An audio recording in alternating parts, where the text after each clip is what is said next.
It's Vancouver's podcast on the Canada's Podcast Network. Justus Parmar is the founder and managing director of Fortuna Investments, a Vancouver-based private capital firm specializing in venture capital investments.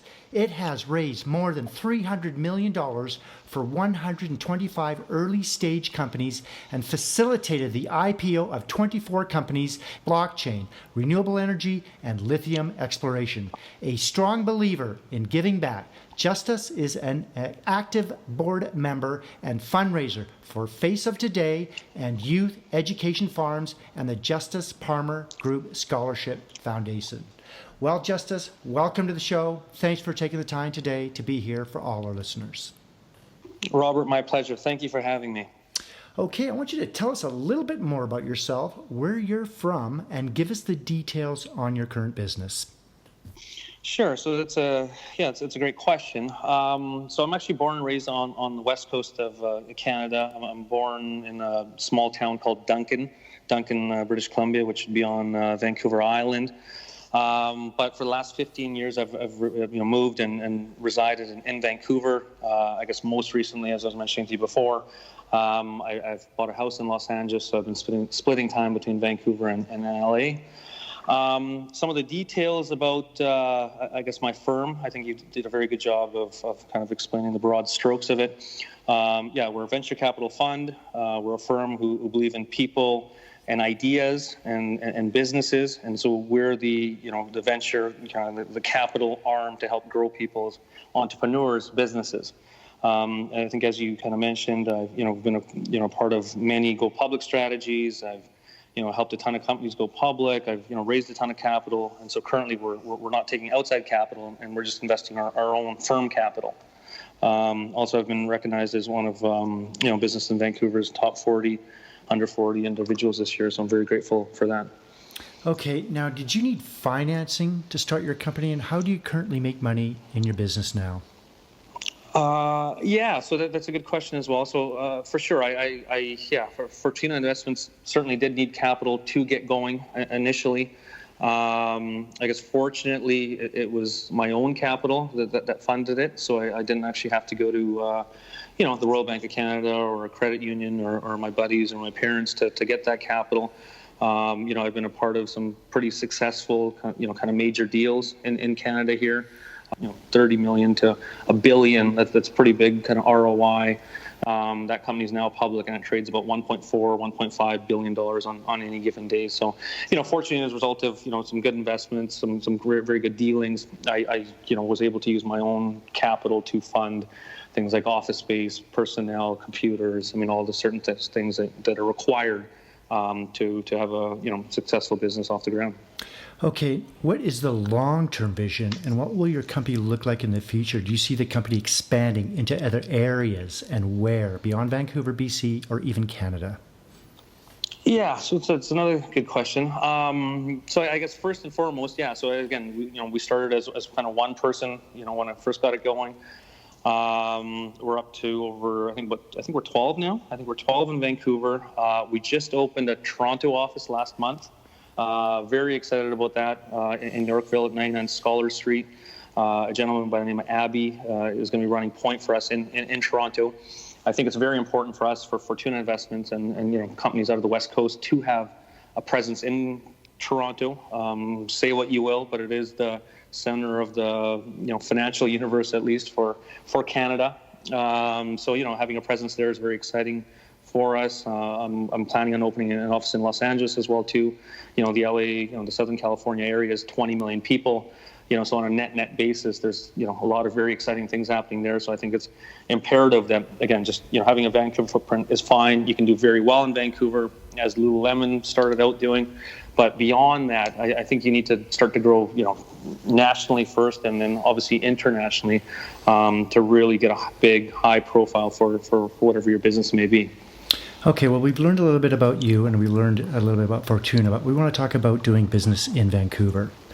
What are the biggest benefits for you in being an entrepreneur here in Vancouver, BC? I want you to give us some of the good points about starting a company here, but I also want you to give us some of the tough things or challenges for our listeners so they can keep an eye out for them. Sure. And again, so we're not talking about Fortuna's perspective. We're talking about more, if you're, an entrepreneur who's got a, lemonade stand or right as an entrepreneur. Skyscraper. Yeah. Sure. What are the good things? What are the tough things? Well, okay. So look, and I can actually speak to that, relatively well because, as I say, like I've been in Vancouver for 15 years. I've developed a solid network of people. I think there's a tremendous amount of talent in this city. I think everyone's very pro-business, and if you do it right, whatever your sector is, again, don't discount the level of talent and energy and growth that's actually possible in Vancouver. So you can grow quite big and you can grow quite aggressively. But then again, I think, as you pointed out, the flip of that is some of the challenges I think are, on a net scale, Vancouver's big. It's certainly bigger than Duncan. But, on a global scale, it's not necessarily a New York or a Tokyo or a London or even necessarily a Toronto, right? So I do think, I think it's important to, understand the landscape of Vancouver, but then also to start to think bigger and more kind of globally and internationally to really grow your business out. Okay. Now, you mentioned that you travel quite a bit, but when you're here in Vancouver, we do some of our best work outside the office. Is there a place in the Lower Mainland close to where you live or work where you like to go recharge or get inspired or think about ideas or your business? And does it change with the season considering all the rain we get here? That's simple answer is probably yes. Myself, I don't, you won't necessarily catch me hiking, skiing, snowboarding every weekend. I do actually go to a place quite religiously. It's bordering addiction, but no, it's a place called Spin Society. It is a indoor cycling studio on Granville Street in downtown Vancouver. I love it. It's like, it's kind of my recharge time. You can't bring your cell phones in there. It's like 50 minutes. You've got great instructors. It's not a plug for Spin Society. I think, anybody who's quite busy or got a lot on the go, it's quite relaxing. The instructors are fantastic. It's kind of holistic in the sense that, they inspire you with good ideas. And again, for me, it just clears my mind, whether I've had a rough day or, it's the beginning of a work week. It really helps me focus and kind of calibrate. And then I guess in regards to the amount of rain in Vancouver, I actually don't mind it in the sense that, look, I think anybody who's been in Vancouver in the summer, they think it's gorgeous, think it's beautiful. But I think the fact is, in the summer, everyone's too busy on a boat or on a patio or in the park or doing something, that's very lifestyle oriented.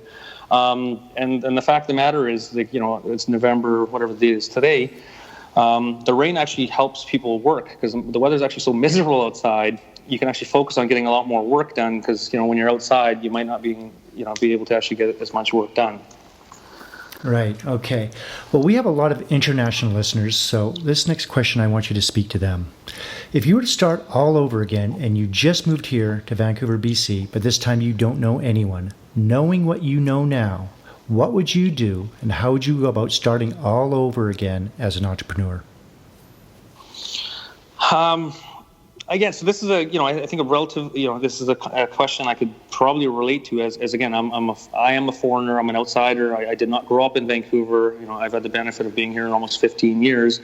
What worked for me was actually, I had my first job at CIBC Bank, for example.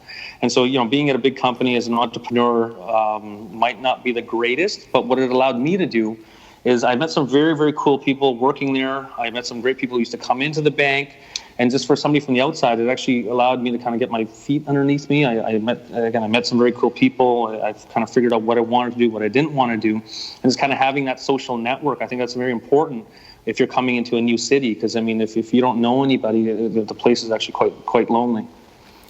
Right. So you're saying you would network, get out, circulate, find out what you use your job as a networking stage. Exactly. And so on that note, you have to meet people, you have to put yourself out there. And again, what I found was I happened to work at a kind of a bigger company, so it kind of allowed me to do that. But yeah, as an entrepreneur, you have to be meeting people, putting yourself out there.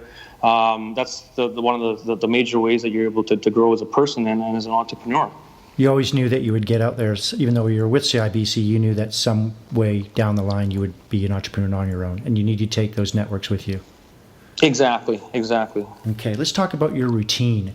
What does the first hour look like for you when you get up in the morning? Do you have a specific routine or a ritual that helps you get motivated to start your day? Yeah. Look, my first hour is actually my most important hour, or certainly one of them. That's the hour I'm kind of in the zone. I do a lot of stuff in the stock market. The stock market opens in Toronto and New York at 9:30. So that's 6:30 on the West Coast. It's very early. But I deal with a lot of guys who are in Toronto, on the East Coast, internationally as well. So my first hour is actually quite hectic. Before the market opens, I need to check out all the news for the stocks. I need to get back to emails. I got to message the people, return emails, call people. So my first hour, I get a lot done, and it allows me to kind of knock off a lot of tasks and start my day. And then, beyond that, I'll have breakfast at home real quick, and then I'll head into the office. But, throughout the course of my day, that first hour certainly sets the tone, and it sets the kind of the mood for the day. So your day starts at what, 5? It's my alarm's on at 5:20. 5:20. 5:20. Yeah. Okay, that gets you going. Yeah. Okay.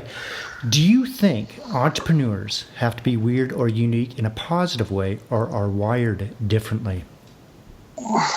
I don't think you have to be weird or necessarily unique. I think what I will say is I think you do need certain attributes, and they don't necessarily need to be inherited.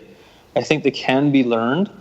I think you definitely need confidence. I know it's not for everyone. You have to, essentially be fearless in a certain way where, there's a lot of rejection, there's a lot of failure. You have to be kind of used to taking no and figuring out, solutions, from those. But you have to be a self-starter. You have to be fairly confident. And again, if you can get it all tied together and you work very hard, it can be extremely rewarding. So entrepreneurs read a lot. We all know that. What books are you reading now and why? Or even audiobooks? And can you recommend any books for our listeners who are also aspiring entrepreneurs? Yeah. So, I read a fair amount. And instead of giving, a classic like, I don't know, Napoleon Hill's Think and Grow Rich or something like that, I'm looking at a different book on my desk. It's The King of Oil by Mark Rich. I haven't finished it yet, but it's been a good read thus far. In my business, it's not necessarily the timeless stuff like these other books that have been around for a while that are great motivation or great success. I currently focus more on reading anything and everything pertaining to current trends. So I'll give you an example. Like, for example, we're heavy, as you mentioned at the beginning, we're super heavy in the medicinal cannabis space. We think it's going to be a global trend, global phenomena. It's not going anywhere.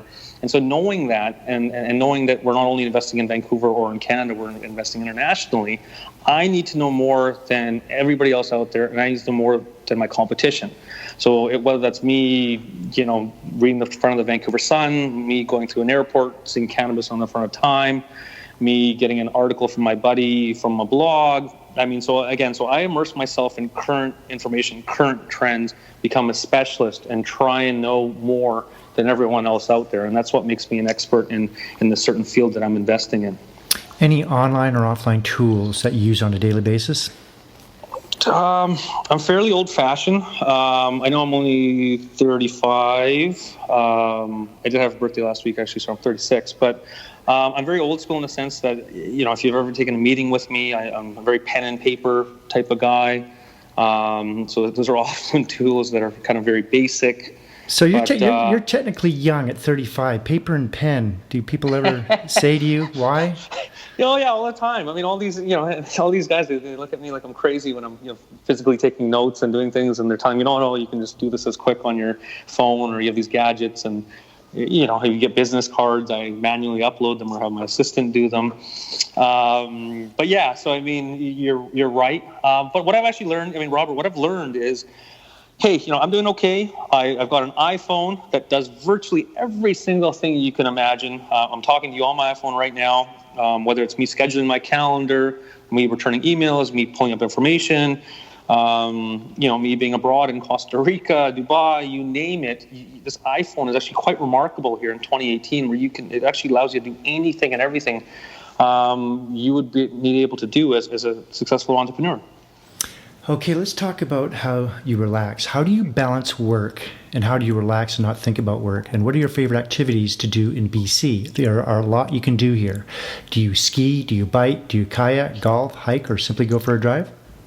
Yeah, so I mean, all of the above. I mean, again, so the listeners, I mean, who have not had a chance to come to beautiful British Columbia, I sincerely encourage you to do so. It's I think it's the most beautiful place in Canada. You can do all those activities that you mentioned.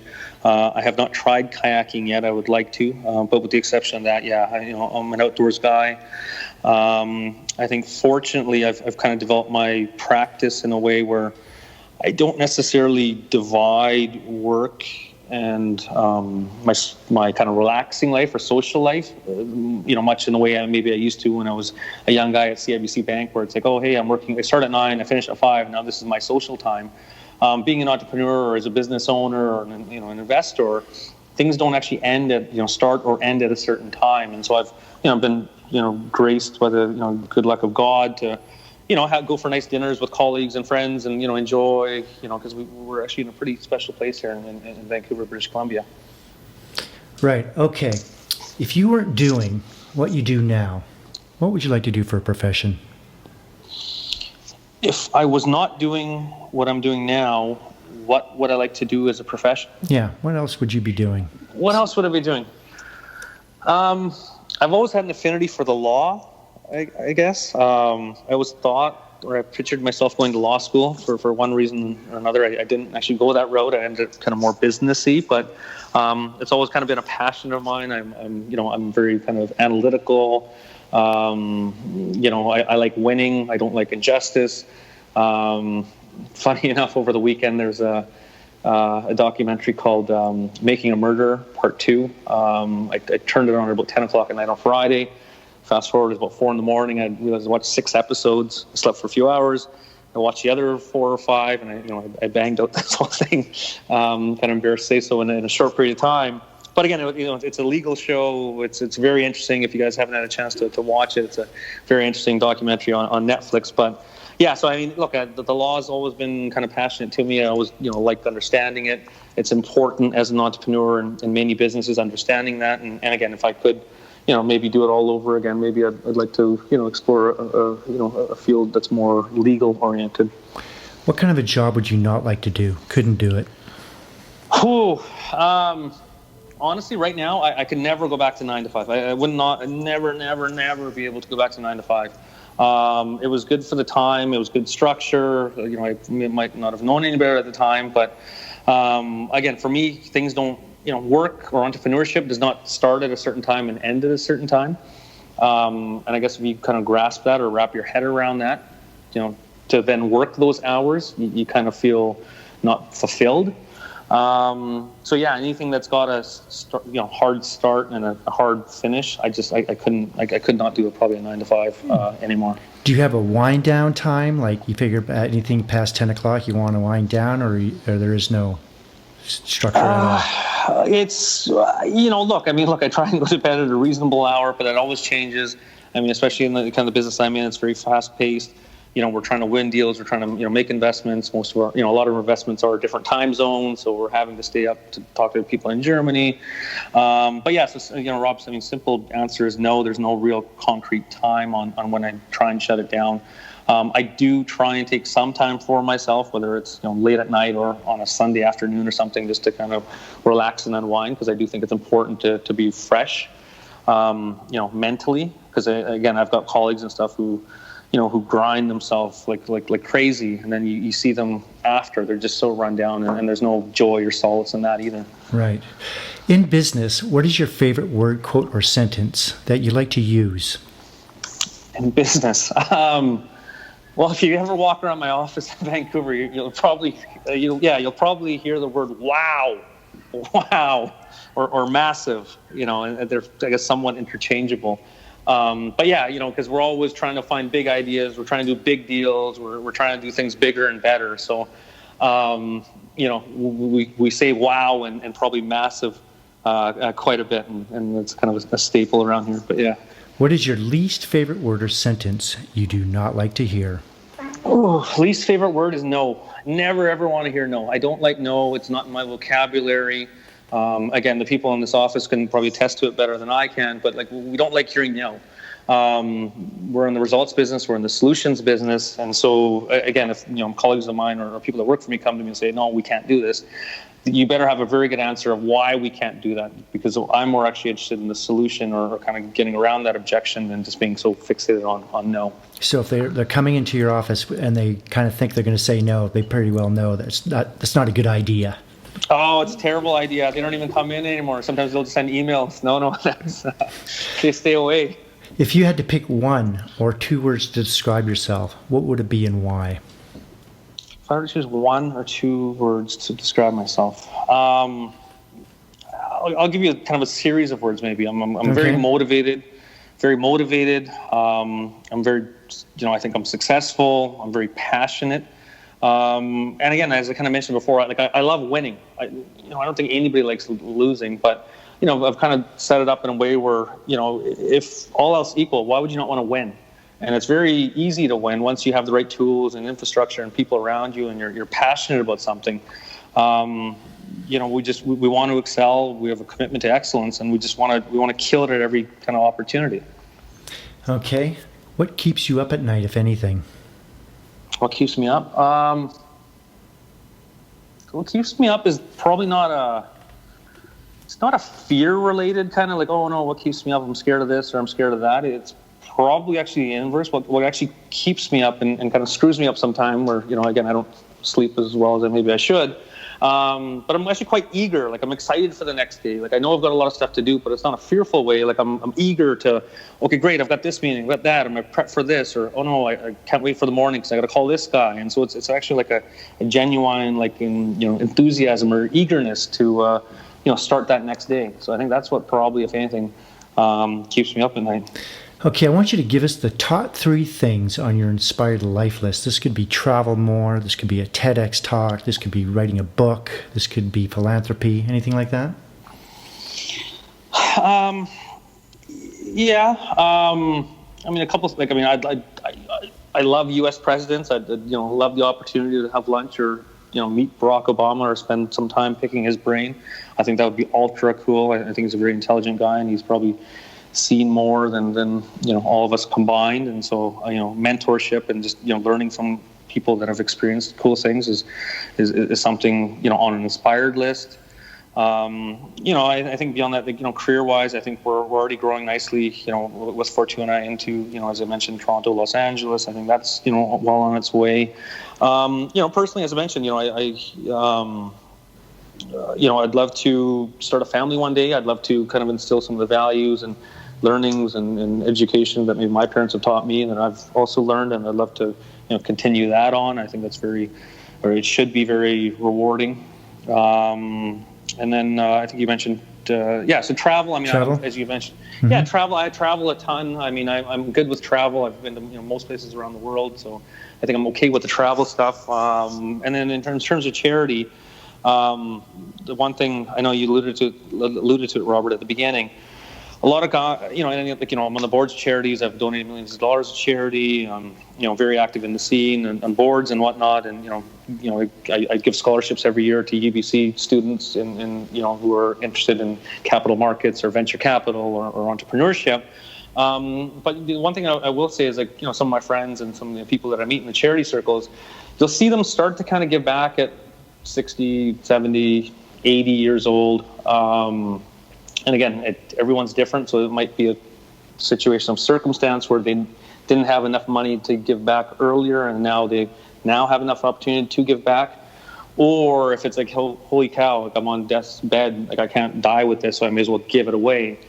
And so me being 36 years old now, and me being very active in that scene, what I'm actually looking to do and achieve, and we'll see how it goes, is I've actually got such a big early head start on this that I think if I can really push this, really give back at an early age, I don't know what's actually going to, unfold and, be able to be possible when I'm actually, at some of those typical ages where you see some of these people really start to give back. So I'm actually very excited about that, and we'll see how that unfolds. Okay. Do you have any advice that you may have received that you can pass on to entrepreneurs throughout British Columbia? Yeah, I mean, and I'll keep it very simple. Just be passionate, and so just be passionate about what you're doing. Because all else equal, if you're not passionate in what you're doing, you're never going to do that good of a job relative to the man or woman who is passionate about what they're doing. And if you really do it right, it doesn't become work anymore. You've got so much passion. And so again, that could be, being a realtor. You want to sell X many homes. If you want to be, again, if you have a lemonade stand, or if you have a woman's skincare line that you want to get into, L'Oreal, just be passionate about what it is that you're looking to do. The money is secondary. The money will always come. As long as you're passionate about what you're doing, the money will always come. And so what I've seen and advice that's been given to me is like, don't chase the money. Just chase what you're actually passionate about. And the money will follow you. Money always comes. Money always comes. Money always comes. If you're passionate and you actually want to make the money will come. Just be passionate about what you're looking to do. Okay, Justus, are you ready to have some fun? I thought we were having fun. We're going to have more fun now. Trust me. Okay. We're going to have a lot of fun now. Let me know. Okay. So as we've been talking about, entrepreneurs are very connected people. You're on your iPhone a lot. You travel a lot. You're always connected. But we're going to take you away from all that. There's a small tropical island just off of Fiji that only has one phone booth there. There is no internet. This place does exist. We're going to drop you off there. You won't have a computer or a smartphone or a tablet. You can use the phone booth located there anytime they call the boat. We'll come pick you up. How long would you last before you made that call? And what would you do while you were there? Okay, so I'm actually already nervous just thinking about it because I am so tied into my phone, fortunately or well, you can take your phone there. There's just no internet. Oh, there's no internet. Okay, great. Yeah, you can take your phone with you. Yeah, you're not going to be able to connect to anything. So I think that the simple answer is I probably wouldn't last months or maybe not even weeks. What I would try and do, and again, I'm very tied into the internet. I think we all are in this day and age. Again, so what I would try and do is I'd try and be present in the situation. And so the one travesty in being so connected, obviously information, business, success, it's all, access to information, it's all readily available now. But what we're losing or what we've lost is actually that kind of camaraderie, the in-person recognition of other people there, whether it's, having a conversation with like the barista at the, tiki bar or Starbucks in Fiji, or, the person working at the hotel, or just sitting back and admiring the landscape or the architecture. And then, if you walk in any big city around the world, which I do frequently, what you see now is people, and not even big cities, I mean, beach places like Fiji, everyone's stuck on their phones and everyone's so consumed on what else is going on. And so they actually stop being present.